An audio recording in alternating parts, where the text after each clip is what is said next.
Pagkatapos nilang binyahe si Pangulong Duterte sa dahig, pagkatapos nilang niyurakan yung kanyang mga karapatang pantao, wala silang may presenta na ebidensya. Kaya hindi magpo-prosper sa korte natin kung dito nila ibabail. Kaya doon nila pinail sa ICC dahil ang mga taga-ICC walang alam sa nangyayari sa ating bansa. Mga kabayan, naging emosyonal at nagsiwalat ng sama ng loob itong si Senator Bato de la Rosa kaugnay sa pag-aresto kay PRRD. Kaya hinimok ni Senator Bato ang lahat ng taga-suporta na both straight PDP laban, senatorial candidates ng sa ganun daw ay hindi na magtagumpay ang kabilang kampo na tuluyang ma-impeach si VP Sara Duterte. Ayon kay Senator Bato, para ma-impeach ang isang opisyal ng gobyerno, kailangan ng 16 na boto.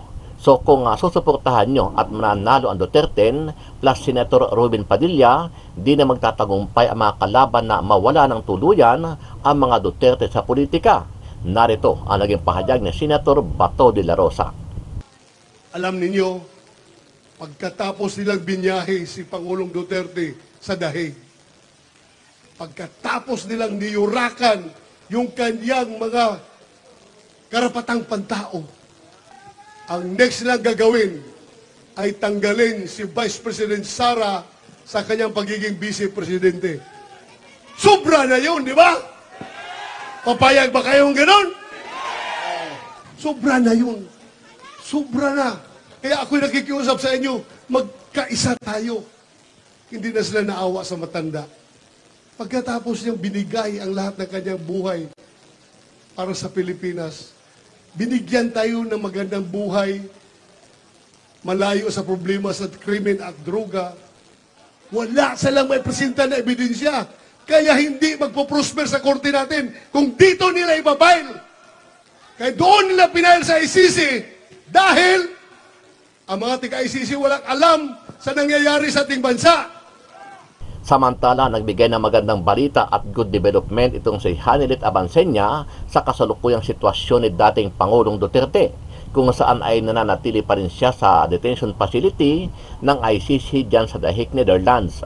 Sa isang interview, sinabi ni Abansenya na komedyante pa rin si PRRD at nasa maayos ang kanyang health condition sa kabila ng kanyang pinagdadaanang pagsubok sa buhay.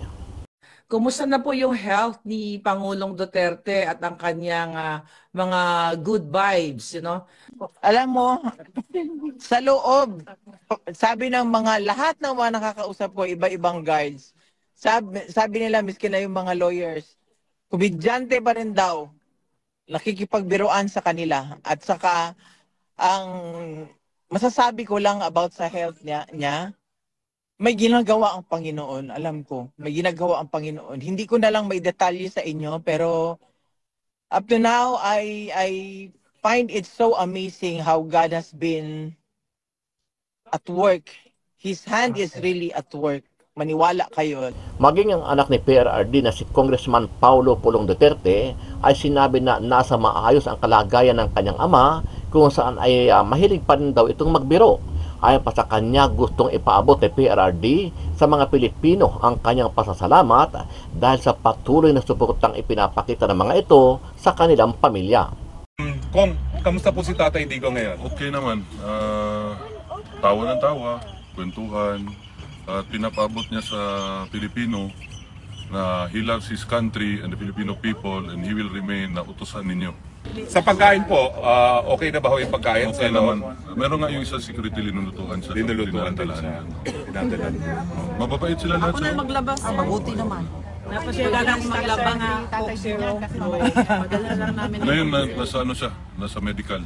Ulitin ko, maraming salamat sa pagsuporta niyo sa tatay ko, kay Bibi Inday at sa aming pamilya. Hindi ko alam kung paano sabihin ng yung papasalamat ng pamilya namin. Sobrang laking pasalamat talaga. Samantala, muli namang nagbigay ng pahayag si Vice President Inday Sara Duterte kaugnay sa naging tambalan nila ni PBBM noong panahon ng kampanya. Ayon kay VP Sara, nagsisisi siya dahil hindi natupad ni PBBM ang kanyang mga pangako na pagkakaisa at unity team para ipagpatuloy ang mga magagandang nasimulan ng kanyang amang si PRRD. Noong kami ay tumatakbo noong taong 2022, ang plataforma namin ay continuity o pagpapatuloy at unity o pagkakaisa. Hindi natin nakikita yon ngayon. Wala tayong nakikitang pag-usad papunta sa kaunlaran ang ating bayan. Ang naririnig lang natin ay bagong Pilipinas, pero wala namang nagbago sa ating bayan.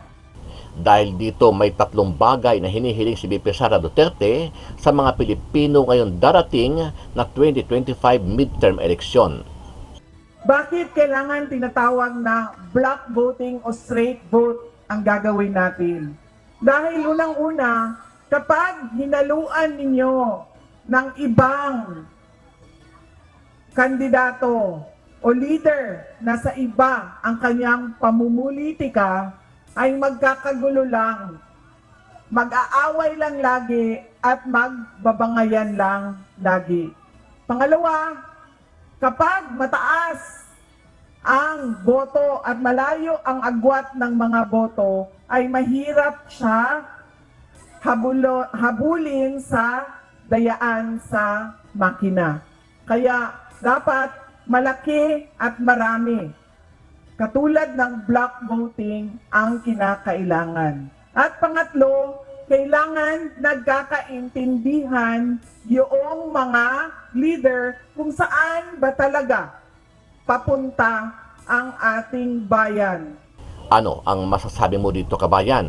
Kung ikaw ang tatanungin, sang-ayon ba kayo at nakahanda ba kayong suportahan ang Duterte senatorial candidate ng PDP Laban para sa darating na midterm election ngayong May 12, 2025. Sama-sama nating panuorin ang buong video at pakicomment nyo po ang inyong mga reaksyon at sariling opinyon. Pero bago yan, sa mga hindi pa po nakasubscribe sa ating channel na Kabayan News PH, pakipindot po ang subscribe button at pakiclick na rin ang notification bell para lagi kayong updated sa mga bagong upload natin na legit at napapanahong balita. Maraming pong salamat. May patutsada si Davao City Representative Paulo Pulong Duterte kaugnay ng 20 pesos per kilo na halaga ng bigas na programa ng administrasyon ni Pangulong Ferdinand Marcos Jr. Ginawa nito ang pahayag ng tanungin sa issue habang nasa The Hague, Netherlands para dalawin ang amang nananatili sa detention facility ng International Criminal Court o ICC. Kung usan mo ka ng opinion anang giingon nila tag 20 naman gidaw kuno ang bugas. Ano po yan, Ang pangutana hantod kanus Isa na legalize vote buying. Kung ano sa Visayas na mag-implement. Pildihonon siguro sila sa Visayas. Mo gid ang ganahan ba? Kung ang problema kung makaon ba? Ha? Aka na lang basig i-book ng 20. Ginarik pa, narik ko. Una nang wapilang Malacanang sa mga kritiko ni PBBM na huwag siraan ang mga magagandang programa at hakbangin ng pamahalaan para sa mamamayan. Gid ng palasyo walang kinalaman sa pagbaba ng approval at trust ratings ni PBBM ang pagbebeto ng 20 pesos kada kilong bigas sa mga lugar sa Visayas. Tila nalilihis na ang direksyon ng bansa ayon kay Vice President Sara Duterte. Ito ay sa kabilaan niya ng sinasabing bagong Pilipinas ng kasalukuyang administrasyon. Pero wala naman umano itong konkretong epekto sa pag-unlad ng Pilipinas. Noong kami ay tumatakbo noong taong 2022, ang plataforma namin ay continuity o pagpapatuloy at unity o pagkakaisa. Ayon kay VP Sara, sa kabila ng mga pangako ng PBBM administration ay patuloy pa rin ang mga problemang kinakaharap ng bansa, gaya na lamang ng matinding gutom at kahirapan.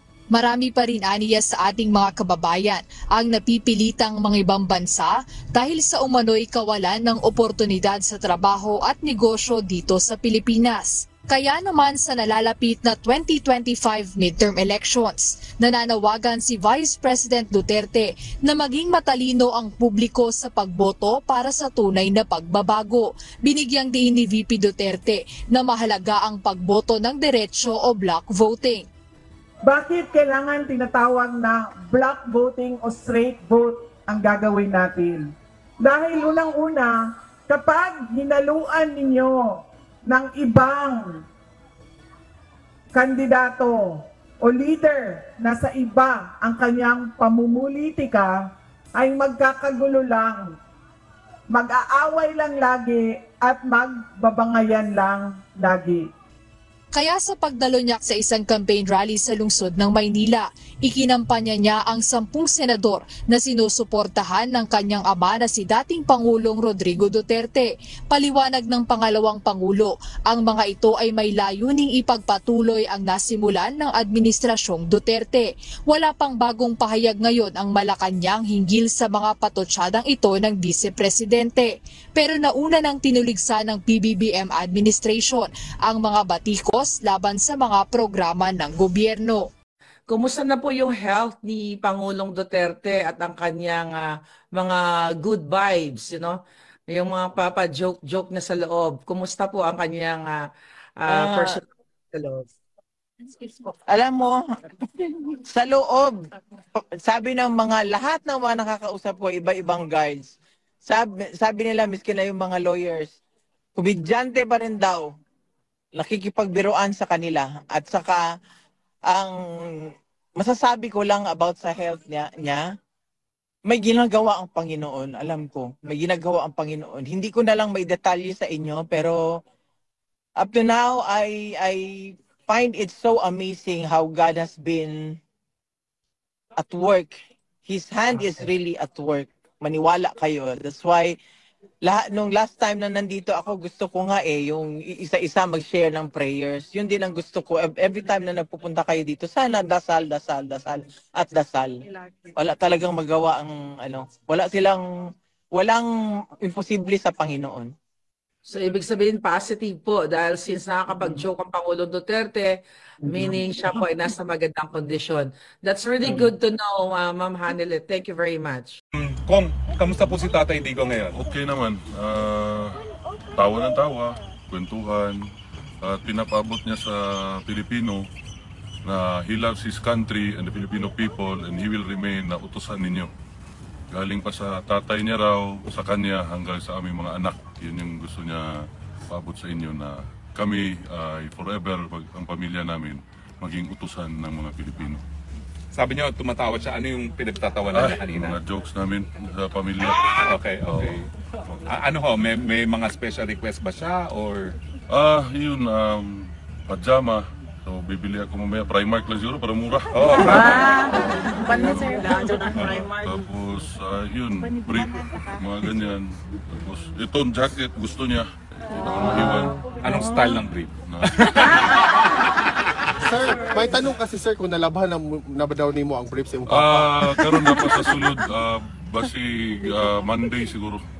Depende sa ang mga security katabang mapuglabas sa iya. Itong mga Dutch security tumutulong sa kanya. Mayroong isa na nagluluto sa bahay, dinadalhan din sa pagkain sa loob. Ano ba ho, yung mga guards niya boboto na ba sa eleksyon? Pwede. Well, ano hon sabi niya tungkol sa eleksyon niya bilang alkalde ng Davao City? Yun, may message din siya para sa mga Davaoenyo na yun, salamat sa suporta at sa pagsalig sa Bisaya, pagsalig sa Iyaha, sa among pamilya. And may message siya kay Pastor, patawagan niya sa akin. So, later na lang kung makontak mo. Hindi ba? Nagpinapabot yung happy birthday greeting niya kay Pastor. Kay Senator pala. Ano? Hindi piling sabihin dito ko? No. Naaabala ba ho si Presidente na nandito siya habang magkakaroon ng eleksyon? Hindi naman. Sabi niya, nandiyan naman daw si Baste. Ayan na raw ni Baste. Kamusta naman po ang lagay natin sa Davao City? Ako? O siya? Yung buong pamilya mo. Yung buong pamilya Duterte po. Sana okay lang. Ano ba ho? Meron ba tayong kailangang katakutan sa mga katunggali natin sa politika sa Davao? Yan, hindi ko alam. Ito, ang Panginoon na bahala sa nila. Tapos tinatanong niya kung may maganda dito, sabi ko marami. May Norway ganda, may German ganda. Sa pagkain po, okay na ba ho yung pagkain? Okay naman. Meron nga yung isang security linulutuan sa Linulutuan din siya. Dinadala. Mababait sila lahat. Ako na maglabas. Mabuti naman. Napasyagan ako maglaba nga Coke Zero. Madala lang namin. Ngayon, nasa ano siya? Nasa medical. Sir, Pagkain. sir, may nalaman ba ni Tatay Digong, sir, na may 20 pesos rice na daw ngayon na... Oh, kung istoryahan. Natawa naman po. Oh, tumawa. Sabi ko, legalize vote buying. Okay, sir. Correct yun. Correct. Sabi ko, bakit pildihono na sila sa Visayas? Bukbukon na, bukbukon. Maliban sa vote straight PDP kong plus 2, wala nang dinagdag. Wala naman. Pasalamat lang siya sa Tombayan. Yun lang. Parati niya inibalik-balik. Hanggang kailan po kayo dito sa Dahig? Secret! Habang nandito ka, may Korean beef nandito. Nako, baka mamaya kasi laki na tayong dalawa ko. Ano na lang kong mensahe sa mga Pilipino, buong sanlibutan na patuloy na sumusuporta sa pamilyang Duterte. Ulitin ko, maraming salamat sa pagsuporta niyo sa tatay ko, kay Bibi Inday at sa aming pamilya. Hindi ko alam kung paano sabihin yung papasalamat ng pamilya namin. Sobrang laking pasalamat talaga. Hanggang sa dulo. Salamat. Walang iwanan. Thank you. Umulan o uminit, sir, nandito lang kami, Huwag sir. kang ginamos, kauno na natin. Yes, sir. Sir, kanang na ba kay message, sir, sa mga kababayan nato na naghulat o nagtanaw karon sa Pilipinas, sir, sa umaabot na election o sa among suporta na unwavering dedication, sir? PDP laban, vote straight PDP laban, balihog. Dakong tabang sa pamilya. Thank you, sir. Sigaw ng taong bayan, Tatay Digong! Bring him home! Bring him home! Bring him home! Bring him home! Ikaw, On a serious Senator note, De La Rosa, ang patuloy na mga sumusuko kaibigan ko, sa illegal na droga. Ikaw, kaya ako Senator andito Bato, ngayon tumatayo. ang kalaban ng kriminalidad at korupsyon. Hindi lang para Ikaw, Senator ikampanya Bato. yung sarili ko. Ang kailangan ng PIU. Tuloy kampanya. Matibay Yung ang bato. buong team Duterte. Hindi matitibag ang bato. You know why? Mission kong pangalagaan ang buhay niyo. Gusto kong Kalimutan na ligtas niyo kayo. kami dalawa ni Senator taga Bato. niyo sa bato. Ang Yes, importante sir. itong kasamahan Senado. ko sa Duterte. Alam, hindi talaga pwede. Hindi talaga pwede, pero just to emphasize the point.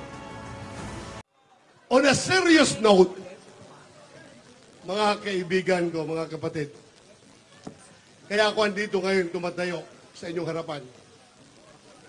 Hindi lang para ikampanya yung sarili ko. Ang gusto ko po ikampanya yung buong Team Duterte. You know why? Kahit na kalimutan na ninyo kaming dalawa ni Senator Bongo, ang importante itong kasamahan ko sa Duterte. Hindi talaga pwede. Di ba? Hindi talaga pwede. Pero just to emphasize the point, na sana, ito, election naman ito election ito. You are free to choose kung sinong gusto talaga nyo, kung sinong nasa puso ninyo. Pero ang pakiusap ko lang, alam ko may mga iba kayong choices. Ang pakiusap ko lang, sana kung pwede, i-vote straight natin yung Duterte. Kaya ba? You know why? Bakit ako nakikiusap sa inyo? Nakikiusap talaga ako sa inyo na iboto. Kasi ako'y malungkot na, ako'y nangangamba sa kinabukasan ng ating bansa. Walang problema sa atin, tayo dito, matatanda na tayo.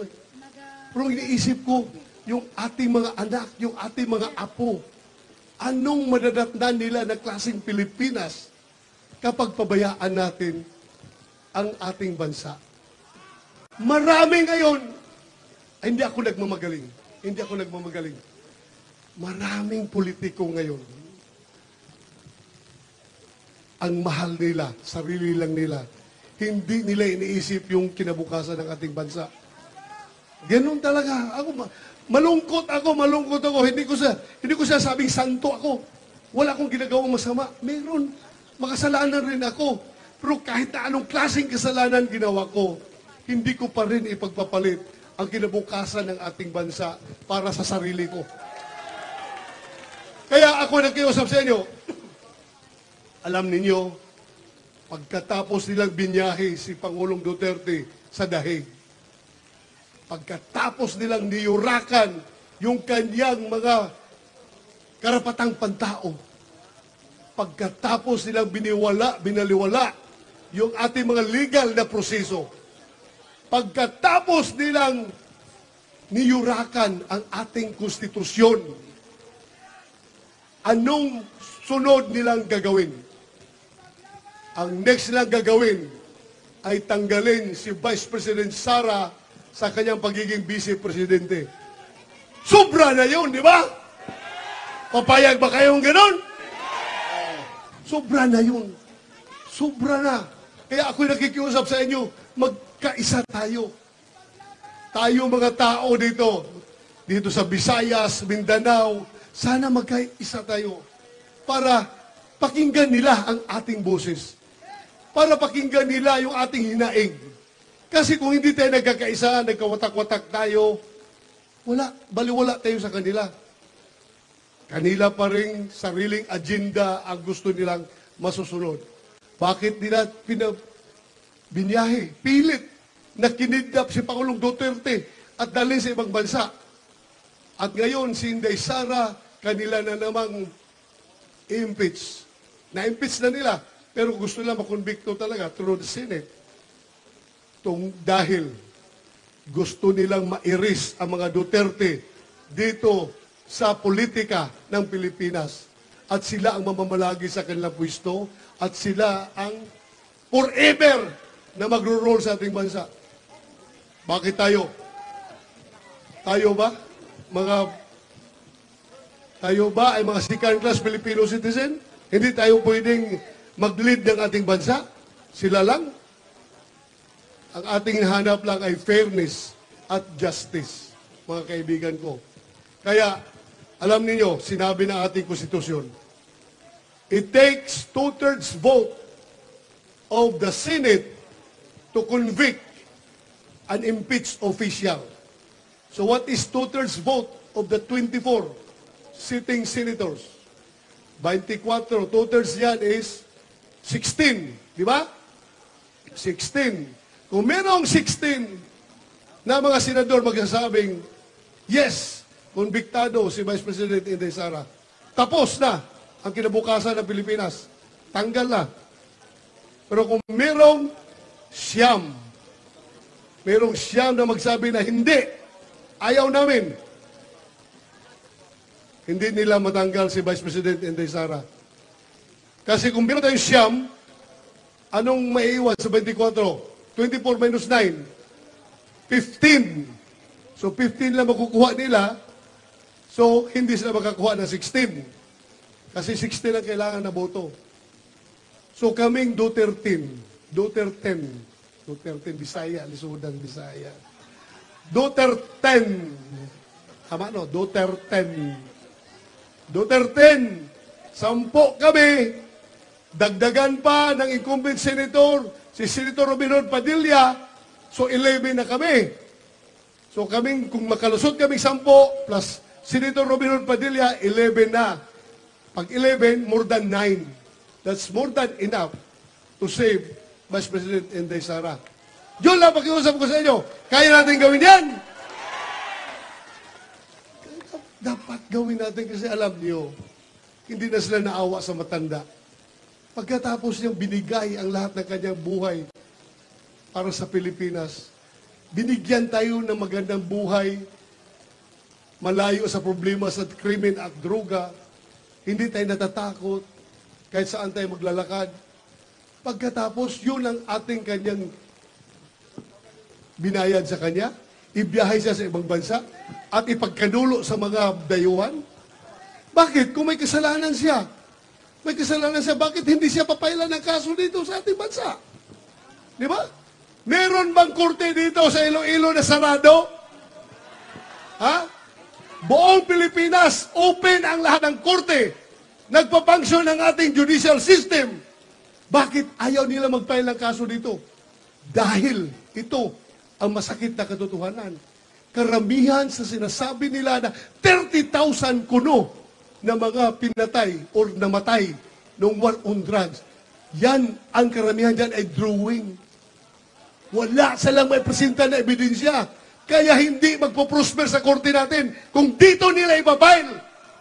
Kaya doon nila pinail sa ICC dahil ang mga taga-ICC walang alam sa nangyayari sa ating bansa. Hindi nila alam. At sino ngayon na nakikinabang kapag kawala ni Pangulong Duterte? Akala kasi ng mga kalaban ni Pangulong Duterte na sila ay nakikinabang dito. Yes, totoo yun. Sumakay sila, ginamit nila ang ICC, winipunize nila. Akala nila sila nakinabang pero hindi nila alam. Sa likuran pala ng lahat dito ay yung CPP, NPA, NDF na nasa likod na tuwang-tuwa sa mga pangyayari ngayon. Sige, gamitan tayo. Gamitin ninyo yung CPP, NPA, NDF. Tapos kayo mga gusto pabagsakin si Duterte, hindi nyo alam, ginagamit rin kayo ng CPP, NPA, NDF. Gusto nyo maging komunista ang Pilipinas? O kaya nga, bantayan ninyo yung mga party list na yan. Mga party list na yan na konektado sa CPP, NPA, NDF. Huwag na huwag nyo ibuto yan. Sakit sa ulo yan. Tingnan nyo. Kahit na kilala sila, nakaalyado ng CPP, NPA, NDF, ayaw nila marintag. Bakit? Kinakahiya nila yung kanilang pagiging komunista. Kaya si Juma Siso na mismo nagsabi na itong mga party list na ito ay kasama sa National Democratic Front na magkasama ito CPP, NPA, NDF, magkaisa ito para agawin ang poder, pabagsakin ng ating gobyerno, agawin ang poder ng ating bansa para magiging komunista ang Pilipinas. Kaya huwag kayo magpaluko sa mga tao na yan. Huwag kayong magpaluko, kawawa ang kinabukasan natin. Kaya mga kaibigan ko, ako'y nakikiusap sa inyo ulit. Please, huwag niyong kalimutan yung kasamahan ko. Attorney Jimmy Bundok, Senator Bungo, Attorney Jimmy Hinlo, Attorney Raul Lambino, Congressman Rodante Marcoleta, Pastor Apollo Kibuloy, Attorney Vic Rodriguez, Philip Salvador, at Doc Marites Mata. Ako'y nakikiusap talaga. Please, tulungan natin. If you love this country, huwag niyong kalimutan suportahan itong mga tao na ito. Dahil hindi ito mga trapo, hindi ito mga traditional politician na maro na masyado yung budget ng Pilipinas. Paggawa ng budget, yun na. Dadrama-dramahin yung paggawa ng budget para diskarte. Ito. Hindi ito mga trapo. Matitinong ito na tao. Ako, igarantiya ko yung buhay ko sa inyo dito sa mga tao na ito. Please. Ha? Vote straight? Yun! Yun dapat. Alam nyo, si President Duterte, no, wala naman siya ibang pangarap. Wala siya ibang pangarap.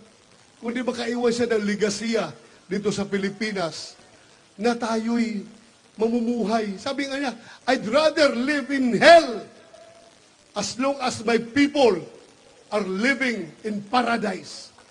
Yan ang sabi niya. Kawawa yung matanda talaga. Kawawa ako'y sinong hindi nasaktan dito sa ginawa nila kay Pangulong Duterte. Taas ang kamay. Sinong hindi nasaktan? Lahat tayo nasasaktan sa kanilang ginawa.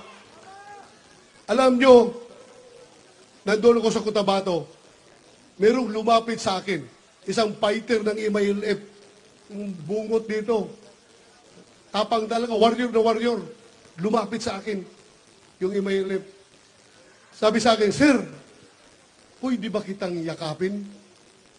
Sabi ko, bakit kaya ako yakapin ito? Pero nahiya man ako magtanong. Sige, halika, yakapin mo ako. Niyakap ako nung imailip, pagyakap sa akin, sabay, hagulgul. Talagang umiyak talaga. Iyak talaga na gusto. Sir, grabe ang ginawa nila kay Tatay Digong, sir. Grabe talaga, sir. Dito ako nagpapalabas sa iyo ng sama ng loob. Sana makarating kay Tatay Digong yung aming hinagpis. Grabe ang ginawa nila kay Tatay Digong. Sipin, warrior yun na, fighter ng iba-ilip, nasasaktan pa rin. How much more tayo ng mga ordinaryong mga Pilipino? Masakit sa atin yun. Di ba? Masakit talaga. Kaya dapat huwag natin kalimutan si Tatay Digong. Siya ay nagsikripisyo para sa atin. Alam niyo, sabi niya sa akin, Bato, hindi ko pinangarap magiging presidente ng Pilipinas. Ikaw rin, hindi mo inambisyon na magiging chief PNP, maging chief ng Philippine National Police. Pero look what happened. Andito ako ngayon, presidente, nasa Malacanang, ikaw, chief PNP. Hindi natin ito pinangarap. Bakit tayo nagkaganito? Itong lahat, ang may kagagawan ay si God. Sabi niya, ginawa akong presidente, ikaw ginawa kang chief PNP kasi mayroong mission ang poong may kapal para sa atin. Ang mission natin ay durugin natin ang druga, kriminalidad at korupsyon. Yun ang sabi niya. Kaya inupakan namin yung problema ng druga. Lahat-lahat kinalaban namin. Wala kaming pakialam. Kahit sino ba yung mga powerful ka ng mga drug lord, hindi namin nirespeto. Lahat, mga politiko na konektado sa drugs, hindi namin inalintana. Dahil, sabi nga niya, isang business lang tayo, we will never pass this way again. Hindi na ako babalik na pagka-presidente, kaya ngayon gawin natin ang dapat natin gawin dahil yan ay utos ng poong may kapal.